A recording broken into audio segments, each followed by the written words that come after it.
This is WP Product Talk, the place where every week we interview an experienced WordPress product owner on strategies, tips, experiences, failures, and successes of running successful and thriving WordPress product businesses. I am Zack, Katz, founder of GravityKit and Trusted Login. And I'm Katie Keith, CEO and co-founder at Barn2 Plugins. And I'm excited because today's topic is social media marketing for WordPress products. And this is a great topic because pretty much everyone uses social media to some extent. And yet a lot of WordPress product companies are unsure how to use it to grow their business. Totally. And to talk with us today is our special guest, Karmen Kendrick. And Karmen, welcome to the show. Hi, everyone. Please introduce yourself and tell us what you do. Yes, so again, my name is Karmen Kendrick. I am a product marketing manager at LearnDash. And if you're kind of curious what that title means, pretty much anytime it comes to product releases, new products, I am managing the marketing behind all of those things. And then also my little side business is Unzip Marketing, and it is a book that I'm writing about how to grow your freelance business. So that's me. Excellent. Awesome. And so we're doing this live and people can also watch later. So anyone who's watching live, we would encourage to leave a comment or a question, whether you're commenting on something we've said, adding your own perspective, or asking a question that you'd like one of us to answer. So feel free to leave comments and we'd love to answer them live. So right. Firstly, we always start with the topic, why is this so important for WordPress product owners? So Zack, do you want to go first? Yeah, social media is crucial. You have to know what's going on with social media channels because it allows you to communicate directly with your customers, your users, your potential customers. You need to know what people are saying so that you can communicate with them and respond directly to their concerns or their questions, or identify how they're talking about your product and your brand. Absolutely, yeah. So Carmen, why do you think it's such an important topic? For me, so social media is a great way to find out what your customers want and what they're saying about your brand and your competitors. And I say that because what happens is you're trying to find the right marketing message to put out there. And the best way to in your marketing to speak to your customers is to use the language that they're already using. So when you're on social media, you're seeing how they're talking about your competitors or even talking about your brand. And you can pretty much put that into your messaging when you do your marketing for your product. That's a really interesting point to think about the competitor side of things as well as what you're doing directly. So I think it's a huge topic to talk about because social media could be a big opportunity to spread the word about your WordPress products and build a name for yourself. But it can also be a big time sink and is difficult to measure the return on investment. So as a community, we need to share our experience of what does and doesn't work for us so that we can all learn from each other. So let's talk about this. Let's learn from each other during our story time. Let's share some personal experiences with social media marketing and how it made a difference for you. And Carmen, would you please go first? Yeah, of course. So I've always used social media, but not in a business or like a marketing a product type of way. So my story is kind of funny. I was on Twitter before, but for whatever reason, I deleted my account. And so I was going to work camp Atlanta. I want to say that was 2018, I believe. And I had gone the year before that, but I really didn't feel like I really connected with anybody. And so I was advised like, hey, join Twitter and start meeting people. And so that was like the biggest game changer for me by joining Twitter and have these conversations, because I would see a lot of the people I was speaking to on Twitter before I got to work camp or when I got to work camp. And it just made it so much better. I feel like I knew people. It was so nice just to, have that connection beforehand. So you didn't feel all weird and awkward. Talk like, hey, so what do you do in WordPress? And it's like, hey, I saw you online. We were talking. So from that experience, what I did, because at that point I was freelancing. So from that point, I just started to share my journey on Twitter about, how it was like me going from a full-time job into building WordPress websites for people. And so many people just latched on to my story. And even fast forward to now, when this role became available at LearnDash, I actually found this job. I'm working at LearnDash through Twitter. So it was really just a great opportunity for me to meet so many people and to share my story and just kind of take it from there. So that's my personal story. We've kind of focused so far on talking about the product aspect of it, but there's the networking aspect of it too. And with WordCamp US coming up, I'd love to hear more about your experiences with using social media as a networking opportunity. Yeah, definitely. So when it also just tying it back into your product, when you go to these word camps, like you can connect with your potential other vendors, other brands, and also your customers that may be showing up to these word camps. So getting on Twitter, which is I think is the best platform, honestly, for like word camps, is like real time conversation and getting to know people, or even putting it in your. You can change your name on Twitter, so like you have your username, but there's also a name, and so a lot of brands they actually do going to WordCamp US. And so if somebody's searching that term or they see it come up, like, it just feels comfortable and you can have that conversation beforehand. So when you get to the actual WordCamp, it just makes it just a better experience overall, excuse me, to talk to people when you're there. So that's a really big thing for networking. And when you get there in person, like you have that connection and it doesn't feel like, hey, I'm trying to sell you my WordPress product. It's like, hey, we've already connected. So. Interesting. So, what do you find is the difference between personal versus brand kind of social media in terms of the pros and cons? Do you find one significantly more valuable, and does it affect the network and that sort of thing? Yeah, so I definitely feel like we trust other people, and it's not so much as like, you want your brand to have its own social media presence, but it's also important from someone from the brand. And Katie, I think you do a great job of that. Like you're very transparent on Twitter about you growing your company. And so people like to connect, like I said before, with other people. So it's like it's like you have to balance it because your personal brand, if you are connected to your brand very closely, it has to also reflect. So you can't be, saying crazy things on social media, but also, talking about your brand and like how your product is like, it solves so many problems, but you're just a nasty person otherwise. So it's very delicate on balancing that. But I do think having both is important. Do you recommend having, I forget what they call them, but like shadow accounts where you have your actual personal and you have your personal brand personal account? Or do you do that? Do you have like a separate hidden personal? Yeah, so at one point I experimented with it, but I just didn't like it, to be honest. I just felt like I was, I don't know, like just two-faced in a sense. So I'm just like, you know what, this is who I am choosing to be. I'm going to choose to be a positive person. I know Twitter has like a variety of topics. And so you just have to think about like, hey, what is my actual goal with this? And not let your personal interests get in the way of like what you're trying to do professionally, which in sometimes is more important than just like putting your opinion out there because everyone's putting their opinion out there. And Katie, could you share your stories with social media marketing? Yeah, that follows on quite nicely from Carmen's, really. I we always had brand accounts for Barn 2, mainly Facebook and Twitter, just because it felt like we should. Actually, we have LinkedIn as well, but I never go in there. But all of them are really, we've never really invested in. We just also post our blog, our new blog posts, and that's kind of about it.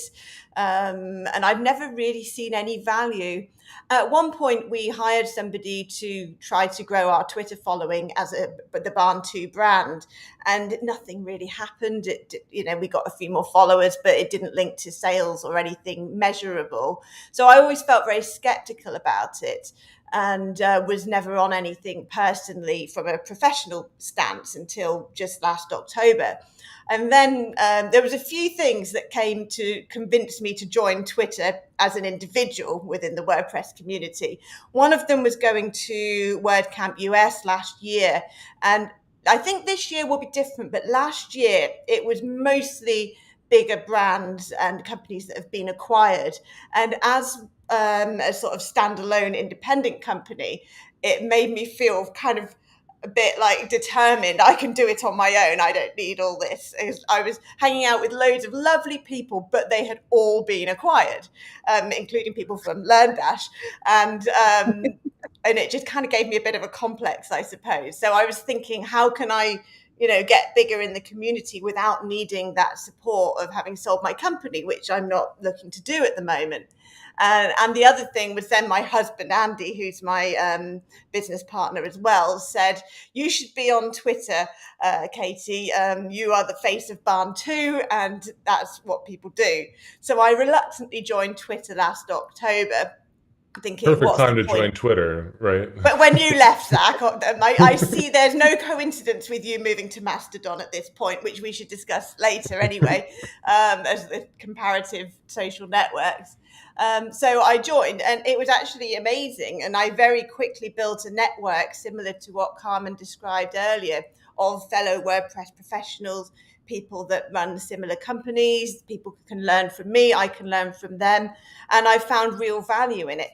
It was a bit like a mastermind group, which I have with Zack and some other people, but kind of on a bigger scale. So you don't have such a personal connection with these people, but you have a wider breadth of experience as well. So sometimes there's a value in posting a question there as well as, or instead of within a smaller network of kind of a private network like a mastermind group. So I've got loads out of it. And when we sponsored WordCamp Europe, people were coming up to me and saying how much they value my Twitter, which I was really surprised about, because I came into it with no strategy whatsoever. And just because of those two things I mentioned, the imposter syndrome from WordCamp Europe, US, and my husband telling me to.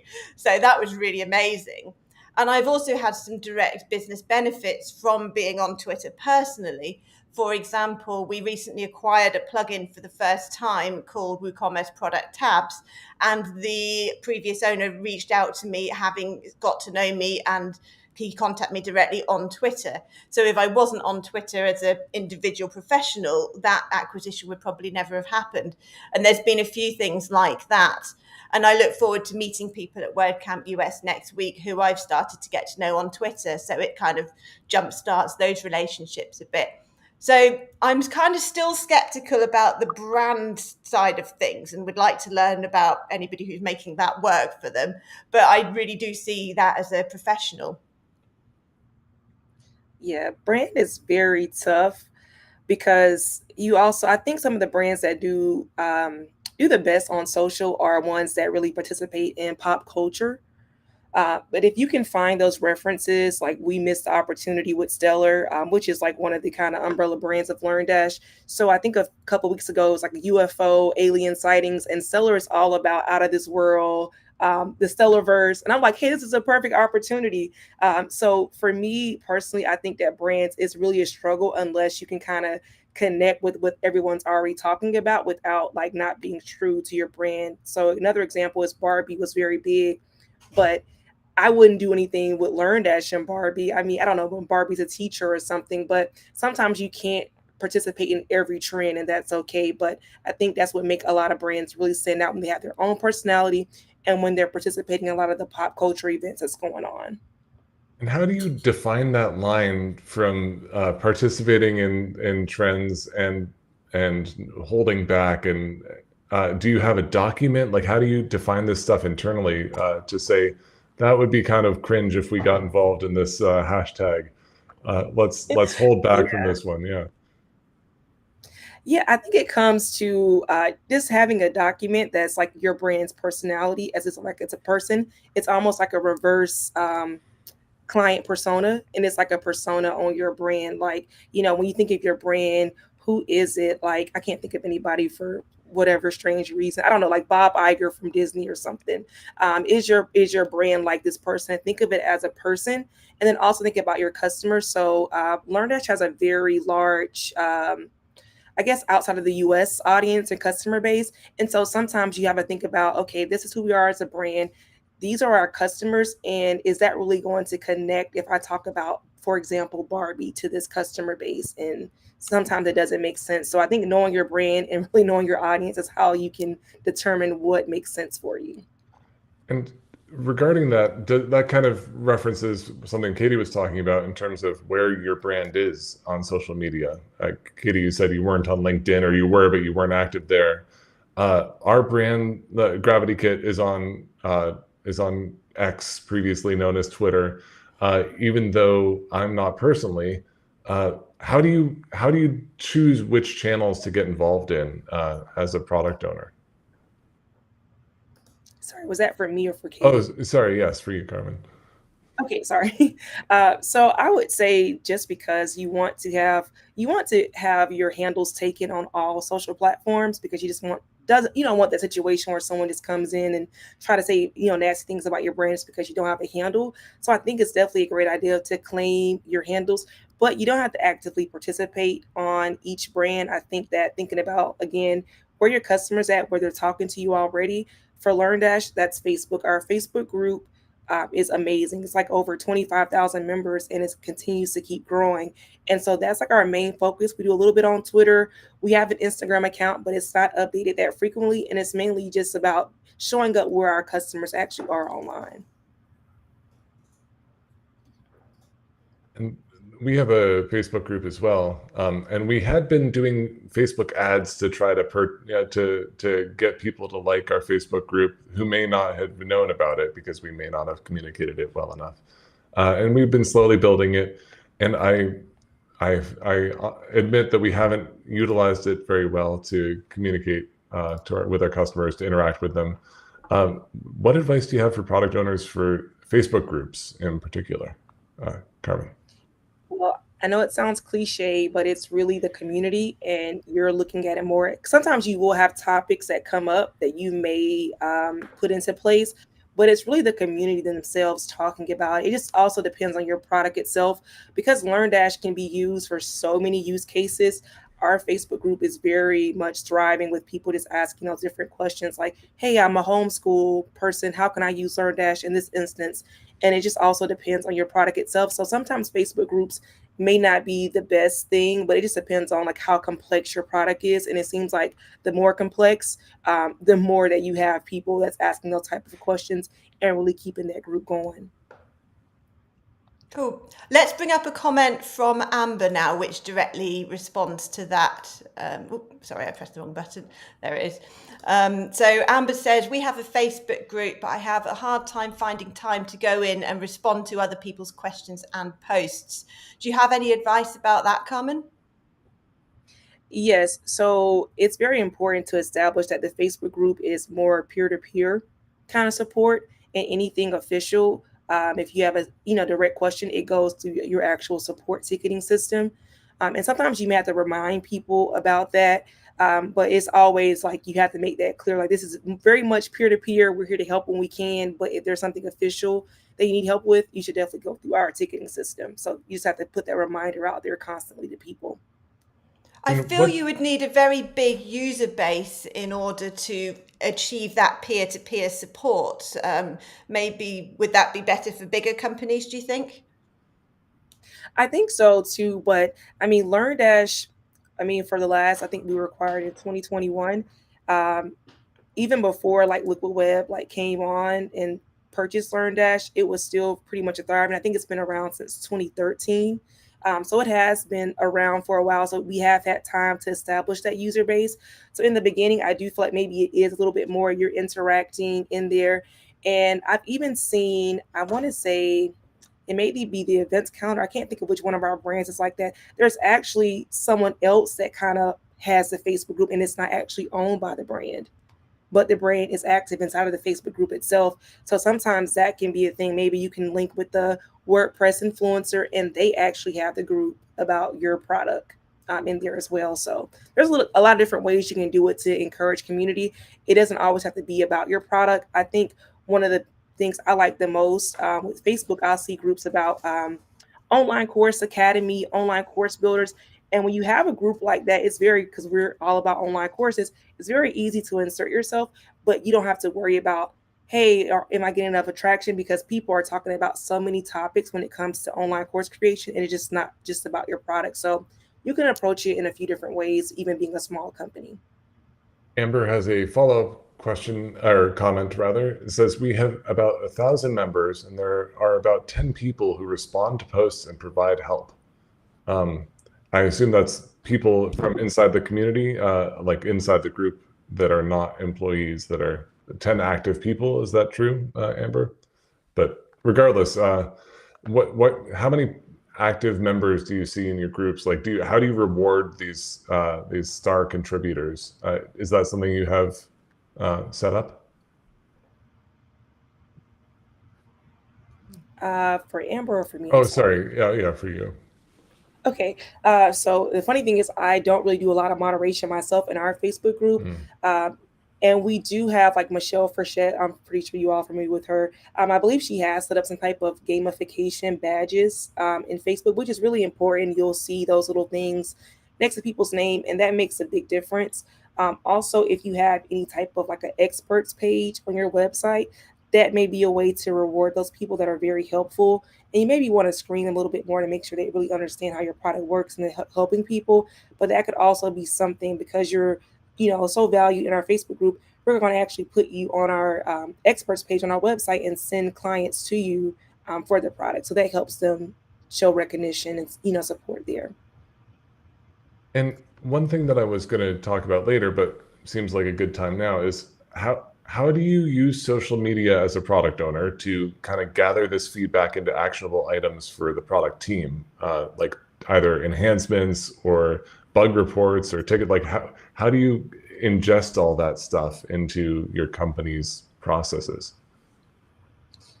Yeah, so it's definitely work. It's a lot of manual work that goes into that, and I'm probably not as good as it as I probably should be. But if you can commit to maybe twice a month, just going to, I like using G2 and Capterra as well, even though they're not really social media sites. Like I like to go on like competitors, the review sites, and see what their customers are saying about their products. Like what are they upset about, and kind of just putting that all into a spreadsheet. You also want to have like an official channel to kind of put those things in, but just gathering those things and it's just having it there is also very helpful. For you to help, talk to your product teams about, hey, what should we do next in the product? So, yeah. In terms of my social media story time, when we launched GravityView in 2014, I had built I had built a list already of email newsletter list of beta testers and people who had signed up to be interested in it. I had been promoting it on social media as early as possible with like teaser images and teaser stuff. And then when we finally launched, it was a good response, but it also didn't sustain itself. What I found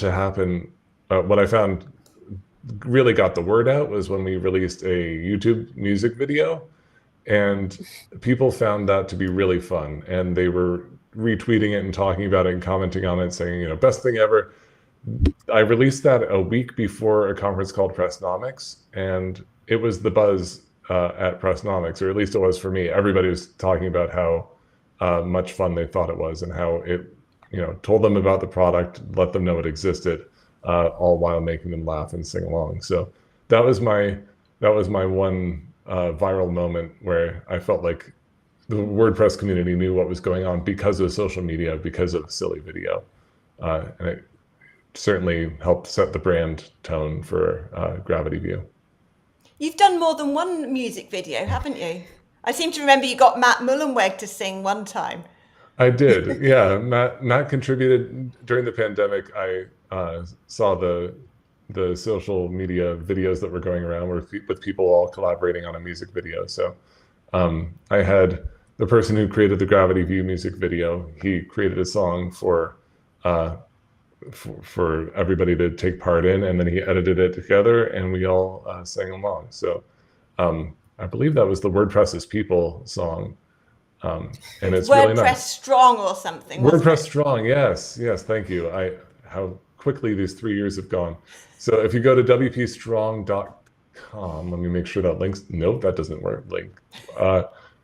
wpstrong.org. You can see a lot of people joining in on a collaborative video during the pandemic. And that's interesting because that's not directly for your brand, but it would have helped raise awareness of GravityKit as it was then. Yeah, and I decided view. in order to make it a business expense, I figured it made sense to have a little thing at the end that said, brought to you by GravityView. I don't think Matt was thrilled that existed. He thought it was just some sort of open source project. Like, I don't know, it had to be paid for somehow. Sorry, Matt, I didn't apparently brief him on that. Sorry. Didn't know that. So, It's yeah, like Karmen, please go I ahead. want to say it sounds kind of like a "We Are the World" type of project. I don't know if you're familiar with Michael Jackson and all the people that contribute to that song. So that's what it made me think of just now. Just a random thought. Yeah, and I had originally thought that everybody was going to be singing in their natural voices. Jonathan Mann, in his wisdom, auto-tuned people so that it actually matched the melody rather than trying to make it just our voices. So that was probably a wise move. Yes. So now is our section for best advice for product owners regarding social media. So Katie, can you share your best advice for product owners? Yeah. I would say to choose a purpose for your social media marketing. Are you targeting potential customers, existing customers, or more generally raising awareness of yourself and your company in the industry? And once you've done that, figure out which social networks they hang out on and get active there. Make a habit of posting regularly and allocate at least 10 minutes a day per network to scrolling through your feed and commenting on other people's posts too, because that makes a difference. And I think we should pull out some of that in a minute. And once we've done all of our top tips and talk about pros and cons of different networks and things as well. Yeah, I agree that we should talk more about that. For my tip, my best advice, it's to find out who's in charge of social media, because our support team technically responds to some questions in our Facebook group, but then our marketing team responds to people on Twitter. And sometimes things can fall through the cracks if we don't keep on top of it. There's a Gravity Forms forum that they run, like running discourse. It gets complicated. So make sure you know who's doing what, and then customers can learn whether or not they can rely on your response. So, Carmen, what are your top tips and best advice for new product owners on social media? Yeah, so I think I've already kind of alluded to some of these points, but thinking about where your potential and even your existing customers are currently, and then also you don't have to be on every platform, just the one that makes sense, but reserve those handles. I can't recommend that enough. And I know that Katie and I, before the call, Katie gave me a lot of grief about. It was only one sentence. Oh, there was so much guff that was just embedded in that sentence. Because I'm a Mastodon. So let's make it live to the world. Let's make it live. I'm airing my grievances right here live on the show. I left Twitter. I still just scroll Twitter, but I refuse to engage. I favorite things, but I'm not going to add content because of my ethics that aren't actually that strong. You have principles. I have principles, darn it, at least until the next time I choose to change my principles. So I'm on Mastodon only, and I find that there's a great WordPress community there, but it's not the same as Twitter, and it's certainly not the same as Threads, and it's not the same as Blue Sky, and it's not the same as LinkedIn, because who knows what goes on there. Maybe Karmen does. Karmen, can you help guide us on this? I know you talked a little bit about finding where your customers are, but can you go into more of the kind of nuances of different networks and what might be there? Yeah, so I think even if like not choosing to actively participate on Twitter or X, so I feel like you can still like, maybe put in your bio, and maybe even it's an autoresponder, just reminding people like, hey, we're not on here that much, but here's where you can connect with us on other places. So I think that actually works as well. You're not really actively adding anything of benefit, but you're just telling people like, hey, if you're here, you can still, talk to me on other platforms, just talk about the brand on other platforms. So I think that's what you kind of just have to decide, just checking in every now and then, but you don't have to say like, I'm going to do a whole strategy on this platform. because I feel like even Threads, we were very excited about it. And then I'm just like, I don't hear anything about Threads anymore. So Yeah, that was brief, wasn't it? very brief. So wait, is Threads over, Carmen? I think that people are engaging on it. I think it's kind of turning into a more niche type of thing. Like I have a friend, she's a hairstylist, and she said that hairstylists were doing really well on Threads. So I think it just depends. It's back to where your audience is. So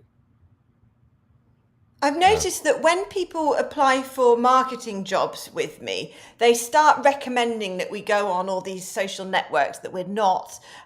For example, one person was adamant that we should be on Pinterest and that was like the third biggest search engine in the world or something like that. But I've never heard of any WordPress company having success through that. And similarly, others are saying we should be on Instagram. Whereas I can't see any relevance of Instagram because that's like photos, isn't it? I know I'm showing my age here, but we don't have photos of our products, maybe screenshots, but who wants that? So what about these other networks? Are there any others you think people can find success with, Karmen? I definitely think you can find success with TikTok and Pinterest, but it's not just a simple thing as just posting. It still has to be a funnel to like get people, because the ultimate goal is we want people to buy our products and find success in them. And so it can't just be, oh, we should be there because it's cool and everybody's already there. Like you can't just do it to fit in the crowd. Like you have to have a strategy, because at the end of the day, like, you're paying people to, do this job, and they also have to be producing something from it. So it would be nice to have a presence and be posting on all these platforms, but you just have to choose one, do that very well, and then maybe move on to the next platform if you can, or if you want to. And in terms of strategy, how long should people try a network? Like how long should a brand be building and building before realizing that it might not be a good fit for the network? I know it sounds like a long time, but I would at least give it a year. But you have to be very focused on making sure your content connects and that everything you put out there, it has an end goal to it. So I would say at least a year. I started a TikTok for LearnDash. We have one video up, and so I even did the Pinterest thing. Let's just like, hey, let's just focus on what we're actually good at. So I did a Instagram. So we have a mascot called Floaty. He's an astronaut. He may or may not be human. We don't know. He joined Instagram and he has posted maybe once or twice. But we did a paid ad for Instagram where somebody made a cookie that was a floaty designed cookie, and they did like a time-lapse video of them decorating it all nice. And it got no play. Like nobody, all the cookie community loved it. Like no, it didn't go beyond the cookie making community. So in terms of strategic blunders, I would say that was it. And we have not been back on Instagram since then. So I don't think we're going to be staking a claim there. Yeah, it goes back to that funnel. Like, I was going to say, I'm sorry. So when it comes down to like Instagram, for example, or ads, it's like, hey, where are the people at in their journey? Do they already know about my product? Are they looking for that solution? And then it kind of just goes from there and how that flows. So it could work, but you have to be very, very detailed on what you want that to look like. I didn't have a strategy. I just wanted a cookie about our mascot. Is that okay? Yeah. One of my concerns about joining Mastodon is diluting the impact of, say, Twitter, because I don't want to double the time I spend scrolling through feeds. And I've heard that there's a lot of duplication between the two as well. So it's like, I think if you do one, you have to kind of embrace it, as we just touched on with not being on too many, and do it properly so that you can really build a following and make it work. So the more you're on, the less likely that is, particularly as an individual rather than a brand where you might have different marketing colleagues to handle different networks potentially. Right. Karmen, are you concerned at all from a brand management standpoint associating with, X? Because is there like are you on Truth Social, for example? Like, is there some sort of brand management question as to what networks you join versus what networks you don't join from just an associative standpoint.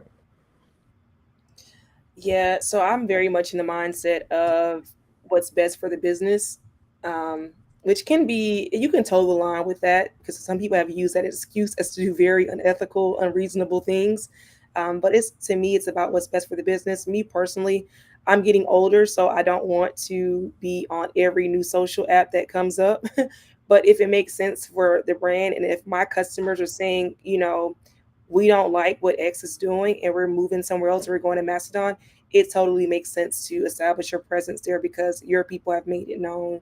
And so that could be maybe accomplished, or maybe even surveys, send out to your customers like, hey, where are you hanging out online? And you can make those decisions, those sound decisions based on actual research you have from your customers. So, And Karmen, one thing I wanted to make sure to get all your knowledge and insight on was using social media for product launches. And like, what are your tips for specifically how to sculpt kind of a product launch campaign? I would love to learn more about that. yeah, so for LearnDash, it's more of awareness thing on social media, like, hey, it's out there. But our biggest one is going to be our Facebook group. So anytime we have a product launch, I don't care if we don't touch Twitter, Instagram, we are definitely going to put out an announcement in our Facebook group. And that's how we handle it. We don't have to do every single platform. It just makes sense. I keep saying this, like what our audience and what our customers are actually engaging with and what they're going to see, because we can put something on Instagram or Twitter and we don't mention it in Facebook group, and then someone finds it and screenshots it and like, hey, why didn't you guys tell us about this? And I'm like, oh my God, we just forgot to do that. So we've learned that the Facebook group is the most important for announcements. And do you do the same for sales? Like how do you approach it, like specific social media sales? Do you do that versus like email newsletters on the website? How do you do promotions? So email is always our biggest driver when it comes to conversions. Social helps. Social is more so, to me, social ads, and it's retargeting people that may have gone to the site or something of that nature. And so when it comes to our sales, that's what we're basically doing. We're doing retargeting on social, and not so much as trying to get the word out about it. Because at the same time, WordPress products, they can be kind of niche. And so it's not like somebody with LearnDash, they may be looking at a teachable instead, and we can't compete with the teachable. So it's better to try to get the people that are already looking our direction and put more attention on that. Interesting. And I wonder whether we should widen the net of what we would call a social network. For example, within WordPress, there are other things which are basically equivalent, such as the post status Slack community. In terms of the benefits, actually, that is pretty much a social network, isn't it? Even though it's a closed one. Would you say that should be part of the strategy? And are there any others like that I've missed? Yeah, I think when you say that, to me, social media just means community. And with something like Discord or a Slack channel, you kind of have a little bit more ownership on what happens there. So it's not even just thinking about, oh, I need to be on these top platforms. I'm focused on building my community. And I think that's the best way to look at this. Yeah, true. And with each one, I find it's more and more time and overhead. Like, I don't get much out of the post status one because I haven't made the time to go through all the different threads on it. And sometimes people comment me on something relevant and I join in, but I find it's more and more places to check every day. And there's obviously the official ones, there's WordPress and WooCommerce, and there's absolutely tons of them. So I find that challenging, but I think there's a lot of value in those WordPress ones.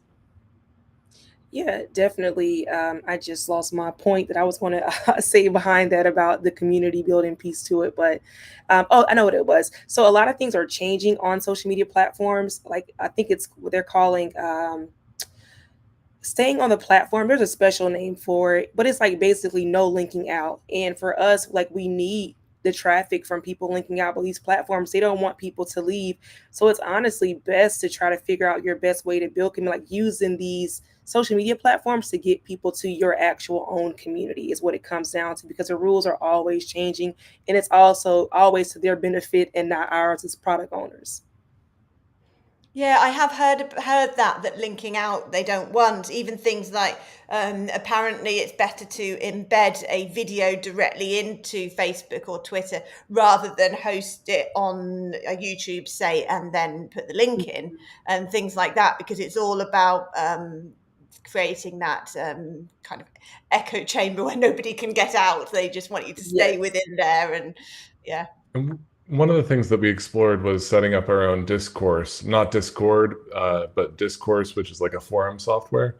And we chose not to do it because we would have to build that whole network up. There are self-hosted, like Buddy Boss, for example, community platforms that allow you to try to build a community on your own domain that you don't have to use Facebook. But it seems like you've been talking, Karmen, about bringing people, meeting people where they are at the platform that they're currently using, addressing their concerns wherever they are, and building a community of your own is a lot more work than going to where they exist already. What's your opinion on trying to build a network on your own domain that from scratch? I think it's a two-pronged approach. It's like you still are on the networks that already exist, but you're still finding ways to push them into your own community or wherever that may live on your own domain. So I definitely think it's a two-part. You're definitely not going to just build it and have people coming there from day one, but pushing people there. There's a game on my iPad. It's called like Township. And it is just like amazing to me, all the things in the game that keeps me coming back to, because I've played plenty of games before, but like it just keeps me coming back. So like you really have to strategically think about what you're building, your own community, and like how do I keep these people coming back? How do I keep them engaged? So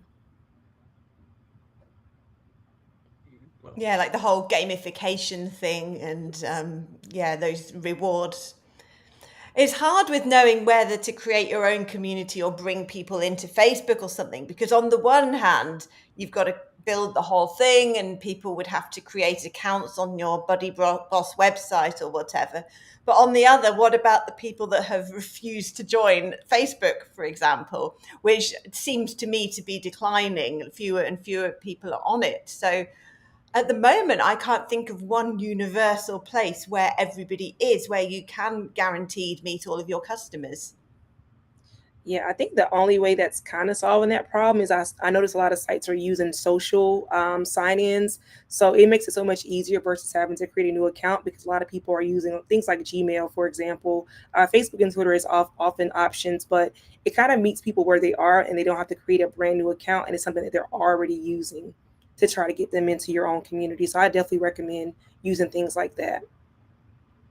Yeah, true. Right. Well, we've nearly been 45 minutes, which is when we normally end. So does anybody have any final points they want to make before we close? Okay. Well, I'm sorry. I just want to say this was a really great conversation. I really enjoyed it. So I just want to put that out there.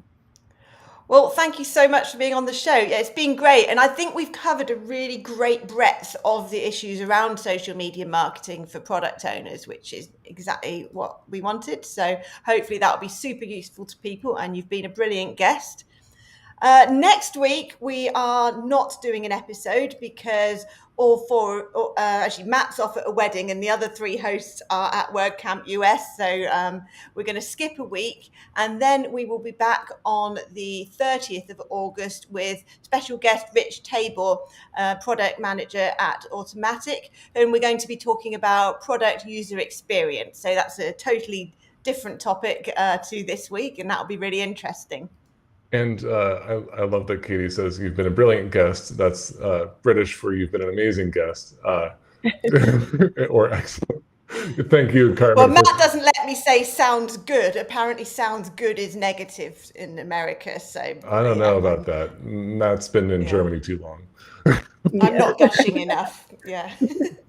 So thank you, Karmen, and special thanks to ProStatus as well for being our green room where we coordinate things.